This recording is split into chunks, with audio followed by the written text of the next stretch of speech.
ট্যাক্সের বোঝা চাপায় দিলে পরিস্থিতি স্বাভাবিক হবে, কথা আপনাকে কে বলেছে? এই ট্যাক্স কেন দিচ্ছে? অতিরিক্ত ব্যয়। এত ব্যয়ের বোঝা আপনাকে কে নিতে বলছে? এত ব্যয়ের বোঝা আপনাকে কে নিতে বলছে? হাজার হাজার কোটি কোটি ডলার বিদেশ থেকে ঋণ আনবেন, ঋণের সুদ দিতে হয় না?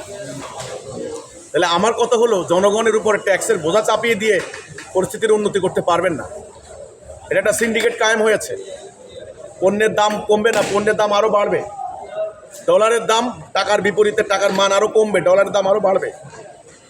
আপনি দেখেন কি অরাজকতা। সাধারণ মানুষ কিন্তু এগুলো বুঝতে পারছে না। আমি নির্দিষ্ট সরকারের কথা বলছি না, সরকারও ঘেরা কলে পড়েছেন, এটা সিস্টেমের মধ্যে আটকা। সরকারও কিছু করার নাই। এই যে সামরিক বেসামরিক আমলাতন্ত্র, বিভিন্ন ব্যয়, নানান ধরনের ব্যয়, অহেতুক অনর্থক রাষ্ট্রের ভিতরে, যেটা পাশ্চাত্যদের দেখা দেখি এগুলো করেছে। আপনি দেখেন, আপনি কারেন্টের বিল মানে বিদ্যুতের বিল 2000 টাকার কার্ড আপনি পাঞ্চ করেন, 400 টাকা নাই। মিটার চার্জ এটা ওটা 400 টাকা নাই। আপনি এই যে মোবাইল ফোন ব্যবহার করেন, আপনারা জানেন যে 1000 টাকার মিনিট কিনেন, 300 টাকা 400 টাকা নাই। এটা আপনার থেকে নিয়ে যাচ্ছে, কিন্তু আপনি কিনতেছেন 1000 টাকা, কিন্তু ব্যবহার করবে 600 টাকা বা 700 টাকা। গভর্নমেন্ট নিয়ে যাচ্ছে।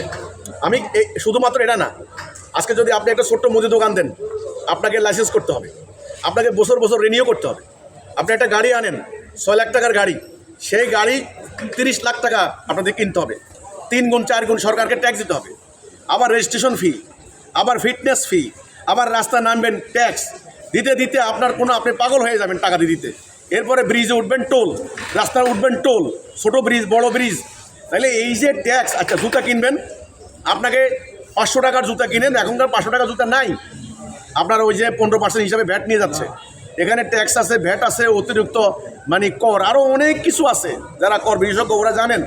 আচ্ছা আপনি হোটেলে যাবেন, একটা 100 টাকার একটা খাবেন, মুরগির বা একটা টুকরা খাবেন, ওকে, ফ্রাই করা টুকরা, 15 টাকা নিয়ে গেছে, আপনার স্লিপ দিচ্ছে। আপনি একটা কুর্তা, এই যে পাঞ্জাবি কিনবেন, 4000 টাকার পাঞ্জাবি কিনবেন, 300 টাকার ভ্যাট নিয়ে গেছে। তো কোথায় নাই এই ট্যাক্স নিতে নিতে এখন শুরু হয়েছে নতুন করে আবার ট্যাক্স চাপাও। এগুলা ওরা বলে, এই যে ওয়ার্ল্ড ব্যাংকের ওরা কিন্তু পরামর্শ, ট্যাক্স চাপাইতে হবে, বিদ্যুতের দাম বাড়াইতে হবে, তেলের দাম বাড়াইতে হবে, বাড়ান। ফলে আমরা হয়ে যাচ্ছি যন্ত্র, মেশিন। এটার নাম দিছে ম্যাটেরিয়ালিস্টিক সিভিলাইজেশন। আমাদের আত্মহারা হয়ে গেছে। আমাদের এখন টাকা লাগবে, টাকা ছাড়া সংসার চলে না। 10-12 জন মিলে ইনকাম করলেও আর বাসা ভাড়া দিয়ে খাওয়ান যায় না। আর শিক্ষার ব্যয়, লক্ষ লক্ষ মানুষ মারা যাচ্ছে, চিকিৎসা নাই। এই যে এবারে হামে প্রায় কোনো কেউ তো বলে 1000-এর উপর মারা গেছে। পত্রিকা আমি কালকে পাইলাম 500-এর উপর মারা গেছে। ছোটো ছোটো বাচ্চা, টিকা আনে নাই। ডক্টর ইউনূসের বিরুদ্ধে এটা। তো টিকা আনেন নাই, ট্যাক্স নিলেন কেন? ট্যাক্স তো ঠিকই নিলেন। এই যে গরু বেচছে ঢাকা শহরে 10,000 15,000 টাকার নিচে কোনো হাসিল নাই। হাসিল ছাড়া কোনো গরু চাইতে পারে না। বাজারে ঢুকাইছে এটুকু জায়গার জন্য তাদেরকে ভাড়া দিতে হয়েছে। তো আমি তো দেখলাম সাধারণ মানুষের জীবন শেষ। আমাদের রক্ত আর নাই, রক্ত শোষণ করে আর যা আছে হাড্ডি চিবিয়ে খাওয়ার মতো এদের অবস্থা হয়েছে। কারণ এই রাষ্ট্রটা একটা দানবে পরিণত হচ্ছে, একটা দানবে। আমি সুনির্দিষ্ট ব্যক্তি দলকে দায়ী করব না, আমি দায়ী করব সিস্টেম, রাষ্ট্র ব্যবস্থা। এটা একটা মেকানিজম, এটা একটা যন্ত্রে পরিণত হয়েছে। এখন এরা আমাদেরকে দানব পাইছে, মানে এরা দানব, আমরা হইলাম মানুষের রক্ত লাগবে, রক্ত খাইয়া এ দানব পুষ্ট হবে। আমার কথা হচ্ছে এটা। আপনি প্রশ্ন করলেন, একটা প্রশ্নের মানে ইয়েতে অনেক কথা আসে। ট্যাক্স আরও বাড়ান। মানুষ জীবন ধারণ করার জন্য আগে সপ্তাহে 2 দিন রুজি করেও সংসার চলতো।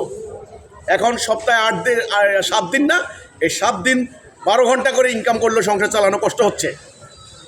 আপনি যান গ্রামে, মানুষের জমানো টাকা নাই, মানুষের জমা কিছু নাই, আর প্রতিটা পরিবার ঋণগ্রস্ত। আপনি যান না, যেখানে একটা গ্যাস, এখন আমরা বলতে পারবেন যে আমারে যে তুমি কি জানো বিদেশ থেকে গ্যাস আমদানি করতে হয়, বিদেশ থেকে গ্যাস আমদানি করার খরচ কত, কীভাবে গ্যাস আমার মাটির নিচের গ্যাস কেন উঠবে না? তো এত ব্যয়ের মধ্যে চিকিৎসা ব্যয় দিতে হয়, শিক্ষা ব্যয়, মানুষ মরিয়া, নানান ব্যয়। এখন নতুন করে আবার ট্যাক্স বসানো, তো বসান, আমার কোনো কথা নাই। সরকার নামক একটা সিস্টেম জনগণের উপর আছে, ট্যাক্স দিতে হবে ভাই, আপনি বাঁচতে পারবেন না। অথচ রাষ্ট্র গঠনের মূল কথা ছিল মানুষকে শান্তি দেওয়া। রাষ্ট্রের উদ্দেশ্য কিন্তু এটা নয় ট্যাক্স কালেকশন করে মানুষকে শোষণের হাতিয়ার পরিণত করা। এটা কি রাষ্ট্র গঠনের কিন্তু প্রাইমারি চুক্তি কিন্তু এটা ছিল না। ইউরোপীয় রাষ্ট্র দর্শন করে দেখেন। এর হলো আমার কথাটা। তো এই খালি ট্যাক্স বাড়ায় আর সমাধান হবে না। তাহলে আপনি বলতে পারেন আপনার কাছে কী সমাধান? সিস্টেমটা বাদ দেন। সিস্টেম বাদ দিয়ে দেখেন আল্লাহ দেওয়া ব্যবস্থা কীভাবে মানুষকে শান্তি দিতে পারে। আমি চ্যালেঞ্জ দেবো বর্তমানে যে ট্যাক্স দিচ্ছেন তার 10 ভাগের 1 ভাগও দেওয়া লাগবে না। আর কোনো কথা নাই। আল্লাহর দেওয়া ব্যবস্থা ওটা কায়েম করেন। এটা তো কায়েম করবেন না, খালি ট্যাক্স দিবেন আর চুরি করবেন। আর বড় লোক যারা আছে অনেকে, আমি সবাইকে বলছি না কিন্তু সাবধান, কেউ আছে 100 কোটি টাকা সরকারকে ভ্যাট ট্যাক্স নানানভাবে দেওয়ার কথা, সেখানে দামি দামি উকিল রাখছে, ভ্যাটের উকিল, ট্যাক্সের উকিল, খুবই মারপ্যাচ জানে। 5 কোটি টাকা দিয়া আর 95 কোটি টাকা মাইর। আর আমরা সাধারণ জনগণ ঠিকই আমরা মাইর দেওয়ার কোনো উপায় নাই, আমরা মাইরের রাস্তাও পাই নাই। তো এখানে রাষ্ট্রে কী হচ্ছে? এখানে অনৈতিক চর্চা, মানে অন্যায্য কার্যক্রম করার রাস্তা খুলে দেওয়া হয়েছে। এই হচ্ছে আমার কথাটা। সুতরাং ট্যাক্স বৃদ্ধি করে শান্তি আনতে পারবেন না, চলমান বিদ্যমান ব্যবস্থা পরিবর্তন করতে হবে।